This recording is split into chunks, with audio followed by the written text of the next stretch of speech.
Hello and welcome to the Bryan Hartson Show. I am Bryan Hartson, and I'm excited to be with you for another one of our great shows that we have for you today. I have got our speaker with us today is Hank, and Setala is his last name. Very fine young man that is going to talk to us about some of the things that he's been doing over time and how he's gotten through some of the tough times in life to where we are today. So I'm really excited to bring Hank onto the show. Hank, thank you so much for joining us today. Glad you are with us. Yeah, thank you so much for having me. It's a pleasure to be here. Hey, Hank, tell us a little bit about what's going on in your life right now, and specifically where the specialty that you're working in right now. Well, with the whole impact of COVID, I was affiliated with a center that was all dependent on rentals and having in-person events and things like that. And of course, with COVID, we had to go completely virtual. So that business actually dissolved, ended up making a whole new business called Emergence of Being and started to focus on virtual content. So like now we have a 9-month apprenticeship coming up where people from all over the world are taking these classes that are connecting them to the nature space around them. And that's really, I think, the best thing for people to get through tough times like this is to get back to their roots, get back to nature. That's like the best medicine for people to alleviate stress, anxiety, and all that. Okay. And so a little bit about what you're doing is you're doing something with shamanism. Am I saying that right? Yep, shamanism, you have it. Yeah, and so shamanism is an umbrella word, just to create a little bit of context first. It refers to one tradition from the Siberian region of Russia. And with anthropologists and everything, they started to lump all native traditions all up under this word of shamanism. So specifically, the tradition that I practice is called the Pakokuna tradition of Peru.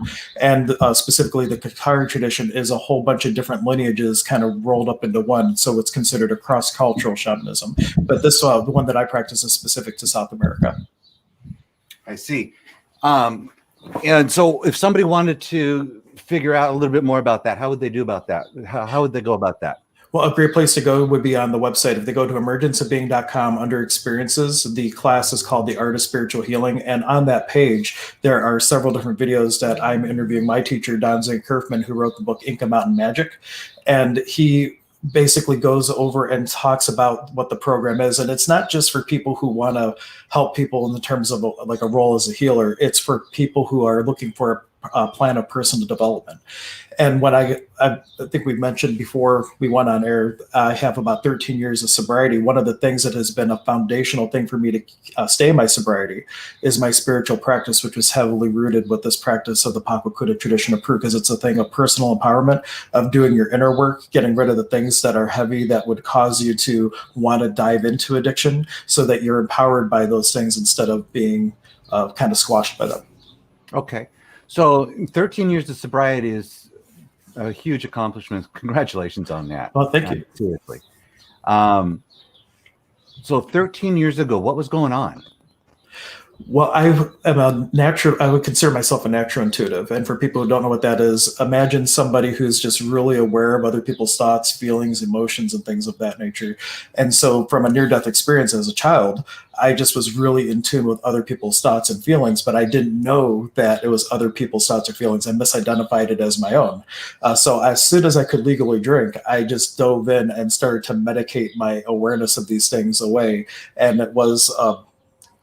2000 and I forget now the exact date, 13 years ago, when I had an emotional breakdown at work and then finally ended up in like a program of rehab or whatnot. And that was like the turning point where I was starting to step into my personal power and diving in and learning tools that helped me separate the things that were mine versus the things that I was aware of that were others. Okay. So about 13 years ago, it just exploded for you at work, right? Yeah, basically. At the time, I worked at Bank of America, formerly MBNA. They bought MBNA. And I was on this risk team. So we were talking to people who were calling in after Hurricane Katrina and all kinds of different economic disasters where they were losing everything. They were falling behind on their bills. And I was just in the sludge of talking to these people and also being very aware. It's not just that I was hearing their story, I was feeling the things that they were going through. And then I was just medicating more and more and more with alcohol. And it was just one day, I remember I had just had this one little declaration to the universe saying, God help me. And it wasn't just a request, it was a full, go ahead. No, go ahead, finish that. Yeah, so it was just like this declaration. It wasn't a request to the universe, like, please help me. It was a decree, help me. And that next day is when I had the emotional breakdown, and that was the turning point where I actually just, I guess they would say you get sick and tired of being sick and tired. And I started that upward spiral of possibility instead of the downward spiral into limitation. So I know that was I'm sort of going back to that 13th year of what made you make that transition. Bank of America, I'm assuming you were in the mortgage end, maybe collections, or? At the time I was doing just risk assessment. So it was like people who were calling in for credit line increases. I was the one who would approve a credit line, but I also would take them away. So if somebody was an actual risk. I remember like one particular thing that was traumatizing for me at the time. Yeah. Somebody wanted a credit line increase. Not only did I not give that, I had to reduce their credit line to like just $500 of available credit. And I guess the son was on with me with the father the whole time. And he's like, you're killing my dad. He needs this for his medicine. You're killing him. I'm going to fax you his death certificate. So it was like situations like that were just like these monumental energy things that were on me that I was just medicating more and more and more. I remember I would even take like a shot of whiskey into the shower with me. There was like a little shelf. It's like, oh, that's perfect for my whiskey glass. So that's how far I had gotten into this like downward spiral. And it's just like, you know that you have the problem, but it's like, you don't know what to do about it. But there just came with a point where I knew that if I don't change now, I'm not going to be here probably a week or two or a month from now. And it was just that, God help me, universe help me, whatever. I know some people have an idea about God, but use whatever word people need to use. It's the idea that you're now getting out of yourself to get into yourself. Okay. And so when you had that aha moment, was it something easy for you to fix? I mean, because did you have stuff leading up to it that you said, okay, well, and then all of a sudden it happened, and then when you made that change, when you made that decision, okay, I need to be sober now, was that a change that you made at that point and it was just easy from that point on, or what was going on? Yeah, I wouldn't say it was easy by any means. Like I ended up in rehab, like an assessment the next day, and then I went out on FMLA, went into rehab and on all of that. And I was what I would consider white knuckling it probably for the first several months, if not even half a year, because in my head, even though I knew I had all these problems, I thought, oh, I just have an abuse issue. I'm going to be able to go back to drinking like normally or whatnot. And it was actually this program called the Paul Fisher Big Book Workshop. It's like how AA was back when it first started. There were 4 one-hour information sessions you would do before you would even go to your first meeting. And I had to go to Germany because my wife is from Germany and the visa paperwork had just gone through. So I'm literally going to the beer capital of the world about a month sober. And there's no meetings over there like there is here. Like here, there's meetings all over the place. And I'm like, I don't know what I'm going to do. And somebody gave me these CDs, this Paul Fisher Big Book Workshop. And the very first one, it's all about him asking questions. Like the guy who led the workshop, he would say, so based on your own experience, what was your experience with this? What was your experience with this? And then at the end, he's like, so now based on your experience, are you an alcoholic? And I'm like, damn it, I am. Like I didn't really have that awareness until I was empowered by the question. And that's what I would tell everybody. No matter what's going on in your life, whether it's alcohol addiction or something else, the ability to question everything is what will lead to that possibility. Instead of being in definition conclusion, really start asking like, what else is possible? What is my experience around this? And not taking other people's like determinations towards you, because for every action there's an equal and opposite reaction, right? But when people are like trying to help other people, that's almost pushing it away. Instead, asking a question, an invitation for an awareness to a different possibility. And that is what really opened the door for me to get better and now help people in my day-to-day life. So it took you 4 times to figure it out, huh? Pretty much. Has it been an easy 13 years for you? After the first year, it was very easy. Yeah. Because you start to be the steps. So you start to do that inner work all the time. It's just your state of being. They say that your spiritual fitness is what determines your spiritual sobriety, or determines your sobriety. There's no threat of relapse if you're spiritually sound. And everything that I do now, between the shamanism, access consciousness, all the things I do with the center, or the classes that I put on, are all centered around empowering people, helping them heal. And so I'm actively in that space all the time. Occasionally, yeah, there's things that always can blindside you or whatnot, but I have the tools now where instead of going to the bottle, I just have a new tool that I can use to shift my space out of that. That's incredible. And then you took, it's a story of a man who was working in a corporate world, got beat up, took you 4 times to get out. And then you went into a completely, absolutely abstract business aside from credit and lending. Yeah. And you brought yourself, probably saved your life. For sure. And now you're helping people. 100% right. You got it. That sums it up in a nutshell. That is pretty cool. Okay, so now the name of your business, or your website that we've got for you, is inspired by a collaboration with the Lily Dell registered medium Angie Hewitt Apt. I'm hoping I got that right. Yep, you got it. And the idea that for things to really grow, all parties must come together in the spirit of collaboration and competition. Yeah, and over competition. And the whole idea is, like, there's the kingdom of me and there's a kingdom of we. From the kingdom of me, in Osho, that's an Indian mystic, he would say it's very red ocean, like corporations are backstabbing each other to like get the customers because they have the belief that there's not enough. In collaboration, from the kingdom of we, you're recognizing that in a sense we're all one, we're all in this together. And if you collaborate instead of compete, it creates more. And that's what they call blue ocean. So like you're not backstabbing each other in the water. And then in that space, it really creates possibilities where everybody can thrive. And the emergence of being specifically was an online event that was going to happen. I normally put on a 30,000 square foot holistic expo in the Cleveland area, but because of COVID, we had to cancel that. And I thought, well, let's create something different. And so we created an online version of that, which then also became the name for my center.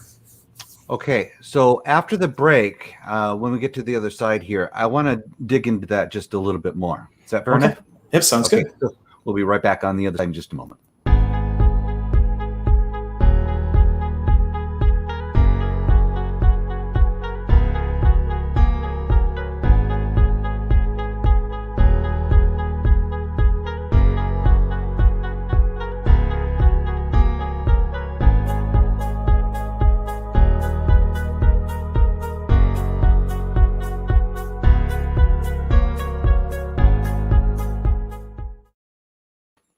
And welcome back to the Bryan Hartson Show. I am Bryan Hartson, and I am here with Hank Setala. Setala, close enough. I'm getting there. I'm getting there. And Hank is telling us a story of despair into happiness, I guess would be the despair into possibility. Yeah, possibility. Okay, yeah. Very good. So, and then now we started to talk just on the other side of the break there about the website and what was happening before a year ago. What you tell us what happened up until the COVID-19 epidemic just like killed everything, and then I want to talk about that transition and what's going on today. Yeah. So going all the way back to Bank of America, the day that they closed the site. I had always wanted to do this work full time. And the day they closed the site, I ended up opening my first office, which then we moved from there into a place where we had like a healing center where we had 3 offices rented out to holistic practitioners. We had classes all the time. And then with COVID, everything shut down. And that company ended up dissolving. That was Holistic Health and Healing. And I was the only one on the lease, of course, so I'm still there until through August, and I'm like, I'm glad that it happened now because I have an opportunity to create something different, and that's where Emergence of Being really was born. It was started as an event, but it is a set of contributors. I like calling them contributors because it's not just healers. It's people who are really looking for helping the totality of somebody, not just like a symptom. So we have functional medicine, we have shamanic healing, access consciousness, all these different things. And then under experiences, there are just a ton of different, well, there's some in-person events, but a lot of hybrid events and a lot of online events. And now we have people like in the Art of Spiritual Healing, the Shamanic Apprenticeship Program, we have people that are taking it from Peru, ironically, even though it's a Peruvian tradition. We have people from Peru taking it online. And then we have people all over the United States. We have California, Arizona, Maryland, West Virginia. So this was really COVID-19 was this amazing opportunity. In fact, I have an acronym for COVID: create opportunities via intuiting divinity. And as a verb, when you do that, you're creating this possibility for everybody to really come together and have this experience of healing and finding the bless in the mess of COVID-19 and stepping into all these different possibilities. Because for some people, it was very traumatic, and other people were able to take this hindrance of COVID-19 and completely turn it around and go in a different direction. And that's what's going to carry us forward, I believe, as we get beyond this and to heal as a species, really, because this is like a global soul loss we would consider in shamanism from what occurred. Okay. And I agree with you 100%. Now, behind you, I see some wonderful little things back there. Tell us about what those are. Okay, so for one, this is a green screen, so I can't go back and show you too many of the things, but this is all sound healing. I have over 500 tuning forks in my office. I have 21 crystal bowls, gongs, didgeridoos, and literally there's a frequency for everything. So like if you have a diseased liver, for example, there's a healthy frequency of a liver, and you can use a healthy frequency to help the organ to come into sympathetic resonance. That's just one example. There's energy centers in the body, chakras, meridians, nawis, all have specific frequencies of healthy range, and you can use those to bring the energy centers into balance and resonance and whatnot.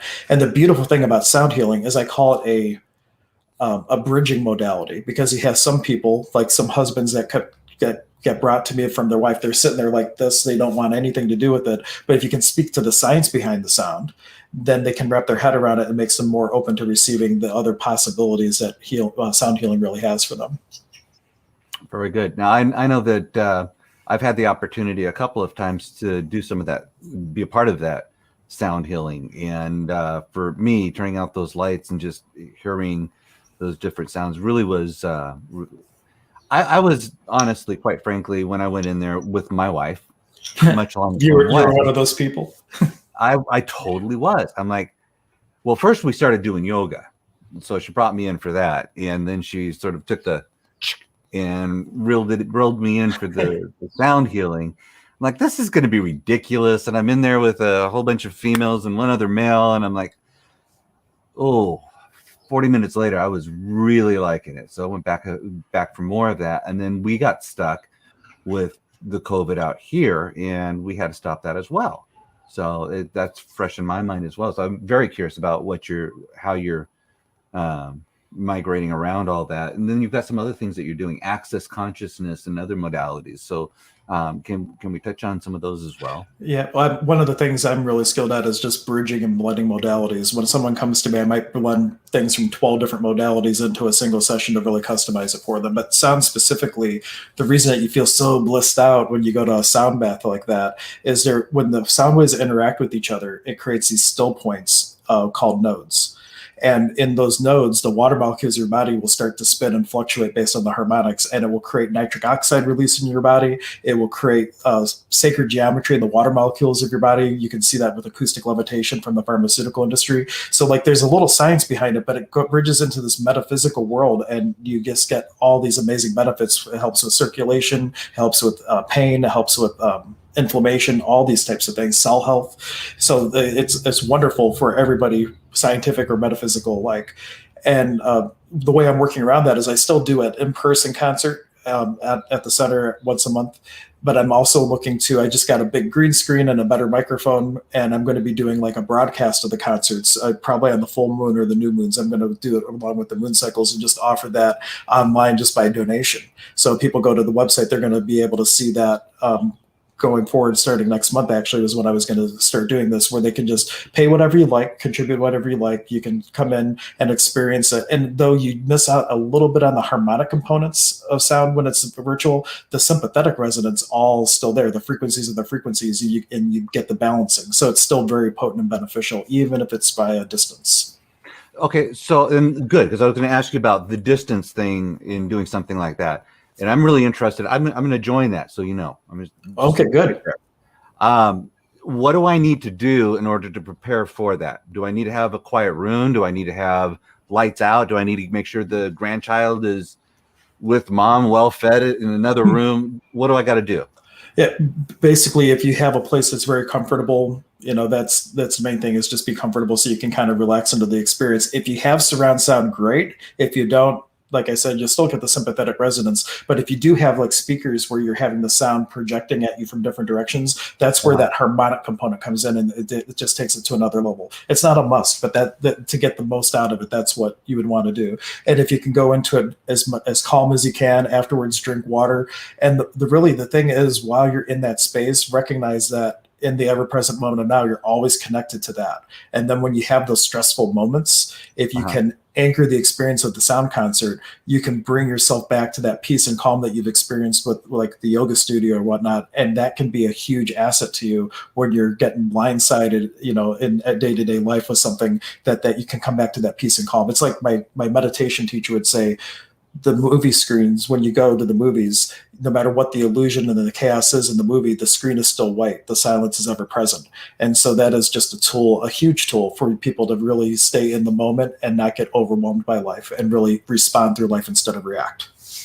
Do you think that somebody that's going to join you through this broadcast that you set up for the next month or so would benefit from other things from you as well? And what I'm sort of specifically talking about is the shamanism. Yep, shamanism. We're starting that on May 4th, so that's just like a week away. It's going to be a 9-month apprenticeship. So anybody who's looking for a practice of personal development, regardless of if they want to be a healer or not, this is a process of going through the shadow of your soul and alchemizing, like shifting the things that were hindrances and shifting them to possibilities. It's like a hot air balloon. The things that would tether you down, those sandbags become fuel for the fire that lifts you up. That's what the alchemy of the shamanic practices do. And then besides that, I do what I would call shamanic life coaching. I work with people virtually, where I will use the tools from Access Consciousness along with sound and other things to help people work through on a one-on-one basis through the things that are really sticking them in life and giving them just a whole new possibility around things. It's amazing what even one session can do for people. And you can do this through, I'm sorry, but you can do this through the internet. Yeah, I use Zoom for all that. And I can record the sessions too. So if we do sound healing, they have that available to them to go back and listen to again and again and again. So it's, that's one blessing of virtual things too. You get a virtual session, you have the recording, you can always go back and re-experience it again. And it just adds to that potency. So it becomes a resource that people can go back to, even if they just get one session. That one session could be life-changing. In fact, some people, it's not good for business. Some people only have to see me once a year because they're set for a long time. If they have a lot going on, they can come see me more often, but even one session can really create a lot of change over a long period of time for people. I believe that. I truly do believe that. I know that at night, my background has been with an awful lot of stuff to do with corporations and a lot of the stress that goes with that as well. And I know that listening to that music, just for me listening to music alone, when I go to bed at night, that 15 minutes of just I've got the sleep app that tells me how I'm sleeping for the previous night, so I can figure out if I need to make some adjustments and what have you. And it's got the ocean going, and then I've also got some frogs in the background from our house, from our neighbors. They've got a little pond in the backyard, so I know that really helps out through the evening sleeping. And I can only imagine being able to have that sound that you've created with me in the evening to sort of, I would assume, home back in my stresses for the day, if you will. Well, definitely. That would be great. And the other thing for people who want to do something for the sleep cycle, there's something called binaural beats. Binaural beats? Binaural beats. And if you Google it on YouTube, you can find different meditation type things with these binaural beats, but what it is it will send one frequency to the left ear, a slightly different frequency to the right ear, and your brain will perceive the difference between the tones. So for example, 250 hertz and 254 hertz, your brain will perceive the 4 hertz. And so these binaural beats are how you entrain the brain to go between theta, delta, alpha, beta. And so if you play a track as you sleep, they have special headphones where you can sleep with them, and you don't have to worry about losing your earbuds and whatnot, because it's really important. It has to be earbuds for the binaural beats to work. But you can have a lot of change and a lot of potency in your sleep cycle by listening to something like that is bringing you through all those different brain waves through the sleep cycles, and will rotate you through if you're having off sleep or whatnot. That's a huge way to create a lot of change, to make sure you're getting into the delta where you get the deep sleep, theta where you're getting the inspirations and the dreams and all that. And I can get this by just going to your website that I've got. I don't have any binaural beat things on my site specifically, but that is a tool. You just Google that or go to YouTube and type in, sleep meditation binaural beats, and there'll be a ton of things. If people want to look up Dick Sutphin, he just passed away last year, but he was like the godfather of past life hypnosis, and he had a ton of CDs and things that all had these binaural beats in. And there were some free on Amazon Music, if people wanted to check that out. They may still have it. I think after he passed, they might have sold everything to Hay House. But if Dick Sutphin, he's worth the investment if people wanted to pick something like that up. I am going to be working on making my own. I just don't have any yet. Do we have a timeline for when that might be coming out? I don't have all the technology, so that's a good thing. I just need to get the time to actually put it together and edit the tracks in, because it's not just a binaural beats. There's also potency with the specific frequencies it uses. So there's like a master theta set, but that's something to mention to people. If you wanted to do this on your own without the music, I do sell the tuning forks. So if you go to emergenceofbeing.com, click the online shop, you can look up brain tuners, and it's just tuning forks that can help and train you to go between the different states. Where was I going with that? I lost my train of thought. That's okay. I'm fascinated by our conversation today. Really, I am. Hank, is there anything? We got a couple of minutes left, and I really want to make sure that anything that you think that our listeners can get from you that they need to, that might just go, you know what? I need to go over to Hank's website and chat with him or what have you. What do you got for us? Well, since you mentioned that specifically, on the website, there is a discovery call option. So if you're not sure if what I do is right for you, or not just me, but we have Dr. K, who's a medical doctor. She's a functional medicine doctor. We have Casey McBride, who does all kinds of wonderful things. You can schedule a discovery call and have 15 minutes where you can ask your questions. We can make recommendations of who would be the best person for you to see, or maybe a combination of people for whatever's going on in the world. It's wonderful having the medical doctor on board, because we can do a whole bunch of things that I technically can't do since I'm not a medical doctor. Yeah. So that's huge there just by itself. But there's a ton of free content. I live stream all the time. Ever since COVID, I've been live streaming. I've had over a year now of creating content. So if you go to Emergence of Being under live streams, there is a whole bunch of different channels with tons of hours where people can dive in and see what I have to offer on the different streams. I do the Coffee Connect, which is just me talking about possibility. I have Stir Crazy Shamans, which is more of a playful type of show. I have a show with Dr. K where we talk about holistic medicine. So there's really a whole gambit of things that people can look at. But the main thing for people to walk away with today is to question everything other than the question why, but to really start to question everything. What else is possible? How does it get any better than this? If you find yourself stuck, what's right about this I'm not getting? Because in the question is what always empowers. In the answer, it disempowers. Once you find an answer, you stop looking. So the idea is you ask a question to gain an awareness, to make a choice, to ask another question, and you continue that cycle. And in that space, you always will have this unlimited spiral of possibility. And that's really what I offer people. No matter if you're coming to me for healing or life coaching, it is about creating the possibilities in your life that are going to shift things, that are going to continue that spiral of change, and not just be like you get a healing one time, I feel good, in 2 weeks it's gone. It's like, how do we create that everlasting change for people where they then have the momentum to continue doing it on their own? Awesome.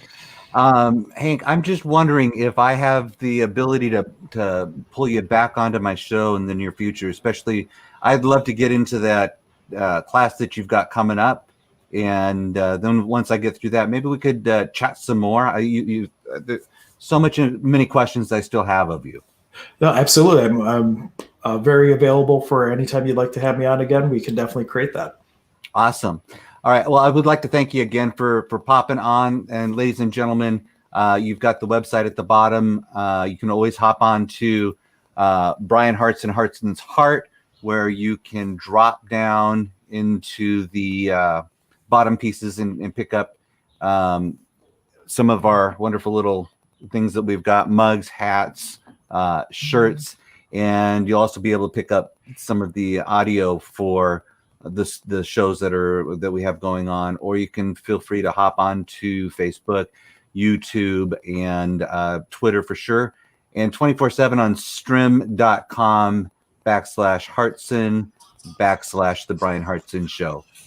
Thank you, ladies and gentlemen, and we will be talking with you again real soon.